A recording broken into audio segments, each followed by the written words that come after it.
नमस्कार, मैं रचना शर्मा चढ़ती कला टाइम टीवी देख रहे हैं सभी दर्शकों का स्वागत करती हूं। आप देख रहे हैं हरियाणा के समाचार। समाचारों की शुरुआत से पहले एक नजर आज के मुख्य सुर्खियों पर।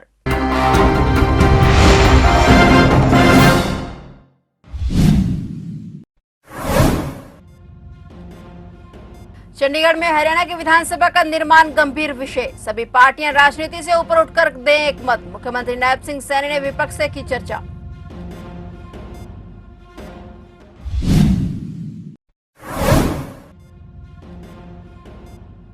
दिल्ली विधानसभा चुनाव से पहले हरियाणा में होंगे निकाय चुनाव। निकाय चुनाव करवाने की तैयारी में जुटी भाजपा। जनवरी में हो सकते हैं निकाय चुनाव।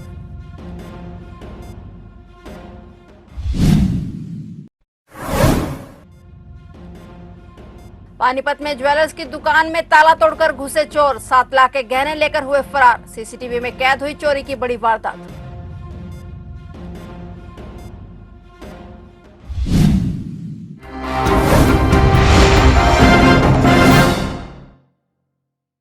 और अब समाचार विस्तार से।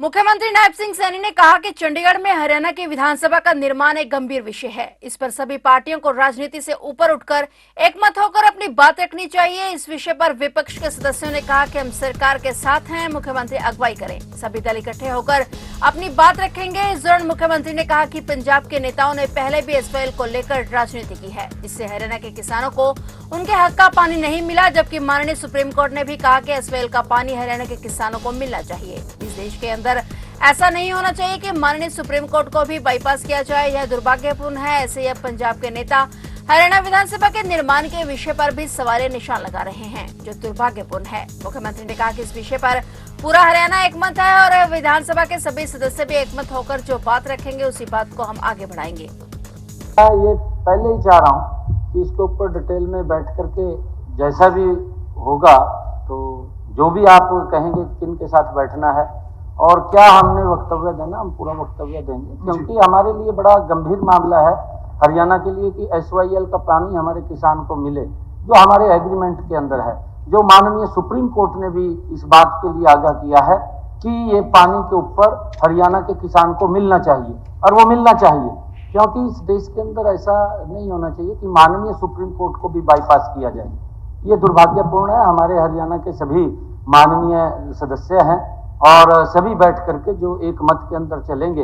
और आज उठ करके वहां के लोगों ने हमारे विधानसभा के ऊपर भी क्वेश्चन मार्क लगाया है, माननीय राज्यपाल महोदय को मिले हैं जाकर के, ये बड़ा दुर्भाग्यपूर्ण है, सबके लिए है और ऐसा नहीं होना चाहिए।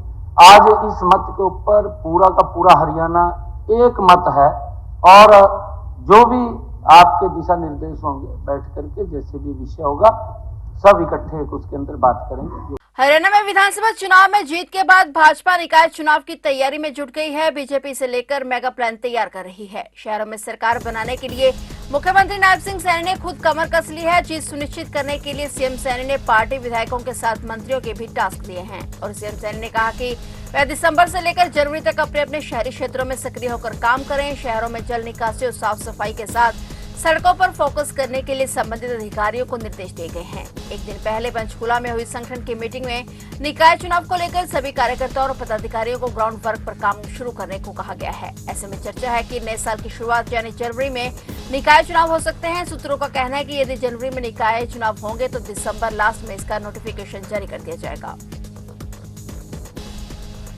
पानीपत जिले में लगातार चोरी की घटनाएं सामने आ रही हैं। इसी कड़ी में जाटल रोड स्थित पीपल वाली गली में एक ज्वेलर की दुकान के शटर के ताले तोड़कर करीब 7 लाख रुपए के गहने चोरी कर ले गए। चोरी की पूरी वारदात सीसीटीवी में कैद हो गई। दुकानदार ने इस मामले की शिकायत पुलिस को दी है। पुलिस ने मामला दर्ज कर चोरों की तलाश शुरू कर दी है। दुकानदार ने पुलिस को शिकायत दर्ज देकर चोरों के खिलाफ सख्त कार्रवाई करने और अपना सामान वापस दिलाने की मांग की है।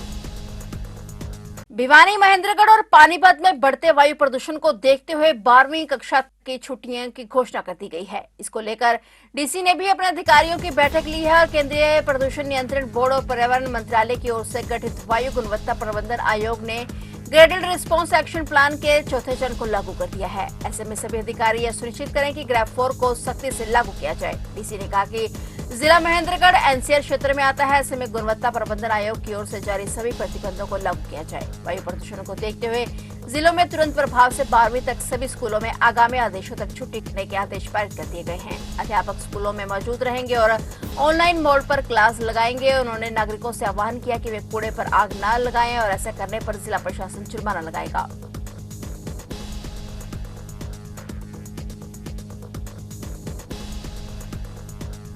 हरियाणा के मुख्यमंत्री नायब सिंह सैनी ने द साबरमती रिपोर्ट को टैक्स फ्री करने की घोषणा की है। उन्होंने फिल्म की प्रशंसा करते हुए कहा कि यह दुखद गोधरा ट्रेन अग्निकांड की सच्चाई को दर्शाती है और निर्माताओं ने इस विषय को संवेदनशीलता और गरिमा के साथ पेश किया है। फिल्म 27 फरवरी 2002 को हुई साबरमती एक्सप्रेस हादसे पर आधारित है और यह फिल्म 27 फरवरी 2002 में गोधरा में हुए साबरमती एक्सप्रेस ट्रेन हादसे पर आधारित है। सीएम सैनी ने कहा कि घटना के दौरान अपनी जान गंवाने वाले 59 लोगों को श्रद्धांजलि है। इस फिल्म के माध्यम से इस घटना की सच्चाई सबके सामने आई है और मैं इस सच्चाई को सामने लाने के लिए निर्माताओं और पूरी टीम को बधाई देता हूं। सीएम नायब सैनी ने अपने पूरी कैबिनेट के साथ द साबरमती रिपोर्ट फिल्म देखी और इससे पहले प्रधानमंत्री नरेंद्र मोदी ने भी द साबरमती रिपोर्ट की प्रशंसा करते हुए इसे 2002 के गोधरा ट्रेन को चलाने की घटना पर एक महत्वपूर्ण फिल्म बताया।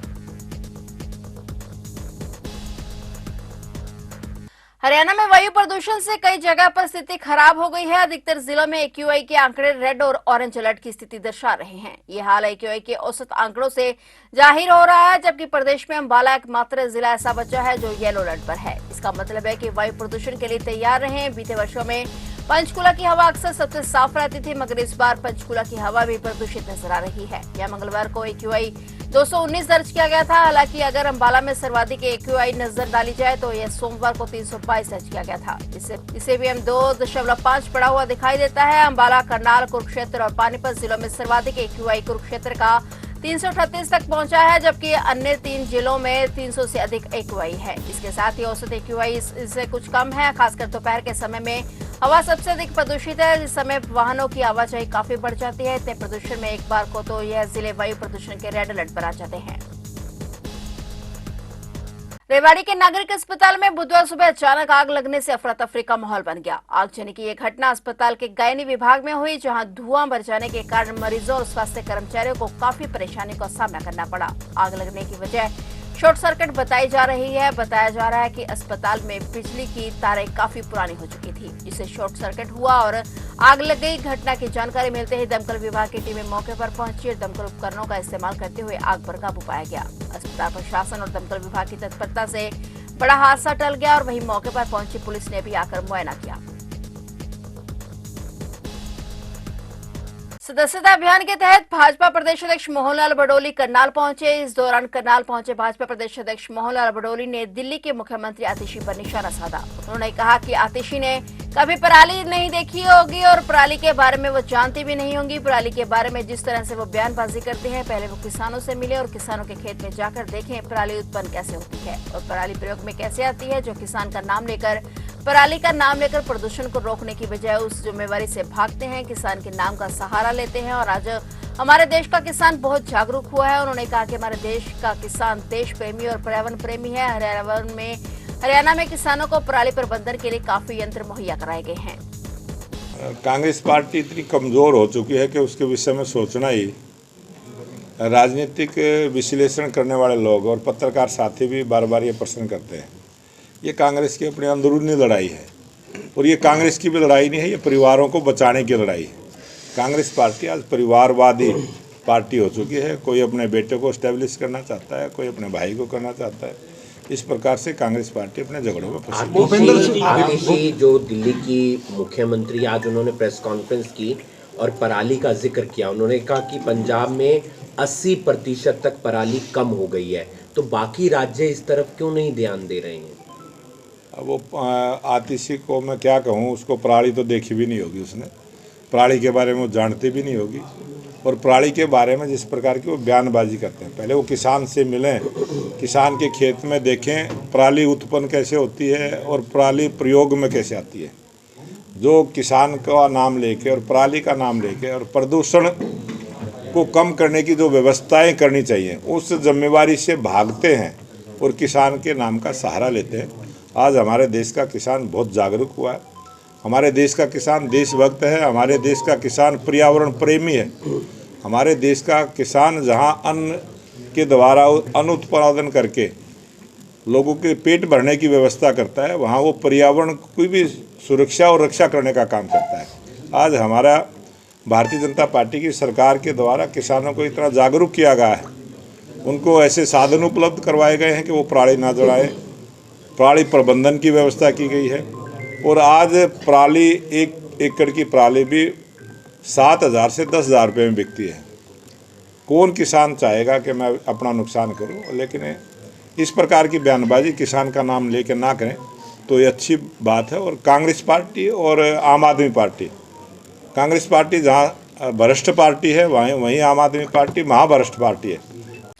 यमुनानगर आरटीए विभाग ने सर्दियों के धुंध भरे मौसम में सड़क दुर्घटनाओं को रोकने के लिए विशेष अभियान शुरू किया है। इस ड्राइव का उद्देश्य न केवल वाहन चालकों को जागरूक करना बल्कि सड़क पर सुरक्षा मानकों को लागू करना भी है। अभियान के तहत आरटीए विभाग द्वारा वाहनों पर रिफ्लेक्टर टेप लगाई जा रही है। आरटीए इंस्पेक्टर विकास यादव ने बताया कि तेज गति से आ रहे वाहन जिन पर रिफ्लेक्टर नहीं होते धुंध में नजर नहीं आते, जिससे सड़क दुर्घटनाएं बढ़ती हैं। इस समस्या को हल करने के लिए 2 विशेष टीमें लगाकर कार्यरत हैं और यह विशेष ड्राइव धुंध के मौसम में सड़क सुरक्षा सुनिश्चित करने की दिशा में एक बड़ा कदम है।